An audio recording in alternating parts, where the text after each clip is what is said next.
Assalamualaikum, dan salam olahraga. Playoff Liga Champions Asia leg kedua berakhir dengan adu penalti, di mana kedua-dua tim harus berbagi angka sehingga babak tambahan waktu 2 kali 15 menit. Gol Bali United terjadi gol bunuh diri pemain PSM, sapuan yang dilakukan Erwin Gutawa mengarah ke gawang Reza Arya Pratama dan menjadi gol. Sementara gol balasan PSM Makassar diciptakan oleh Reski Eka Pratama pada menit ke-82. Skuad Juku Eja kurang beruntung. Bernardo Tavares menyebut timnya hanya kurang beruntung dalam laga semalam. "Kita kurang beruntung, satu tendangan kita mengenai tiang," ujar Bernardo Tavares.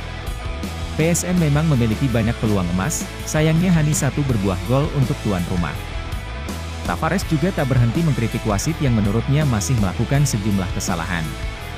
Wasit Yudi Nurcahya dan kawan-kawan dinilai Bernardo Tavares banyak membuat keputusan keliru. "Sebenarnya saya tidak mau bicarakan wasit, tapi sebelumnya, kalau lihat kembali paling tidak ada 4 momen yang bisa kita pertanyakan bahwa ini penalti.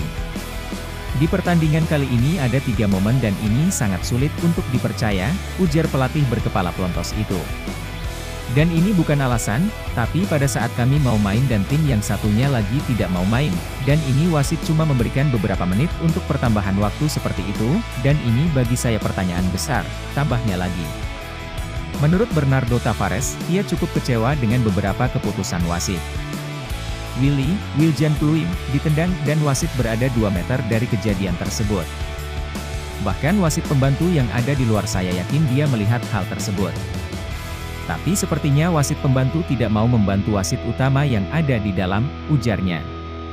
Tavares juga kembali menyentil penggunaan Video Assistant Referee, VAR, yang menurutnya sudah sangat mendesak.